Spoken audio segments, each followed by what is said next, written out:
السلام علیکم. آپ دیکھ رہے ہیں KCI نیوز. میں ہوں عبدالعلی میمون. آج ہم کو ویلکم کرتے ہیں ٹاک شاک شو میں. آج ہمارے پروگرام میں جو مہمان خاص ہے وہ ظفر کوڈو ہے. وہ جو ہے بڑا مزاحیہ ہے اور آپ کو اتنا ہنسائے گا کہ آپ ہنس ہنس کے اور آپ کے تو آپ کی تعلیموں میں ظفر کمانڈو. بھائی السلام علیکم. وعلیکم السلام. سرکار آپ یہ بتائیں کہ آپ جو ہے بچپن میں کیا کرتے تھے؟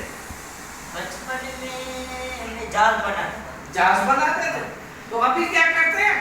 ابھی جو ہے نا میں جال اڑاتا ہے. کیسے چلتا ہے. اچھا ابھی دیکھتا ہے. اچھا کیسے دیکھتا ہے؟ پیچھے مڑ کے کیسے دیکھتا ہے؟ نہیں وہ لوگ ایسے دیکھتے ہیں نا. ہاں میں شیشہ لے کر جو ہے نا ایسے دیکھتا ہوں. ایسے میں ادھر سے دیکھتا ہوں جال ادھر سے. ناظرین بات یہ ہے کہ یہ جب پیدا ہوا تھا تو اس کے رشتے دار بندوق لے کے آئے تھے کہ یہ کیا پیدا ہوا. میں پیدا نہیں ہوا تھا, میں ڈاؤن لوڈ ہوا تھا. اچھا یہ ڈاؤن لوڈ ہوا تھا. تو ہم آج ڈاؤن لوڈ سے پوچھیں گے کہ ایزی پیسہ کیسے ہوتا ہے.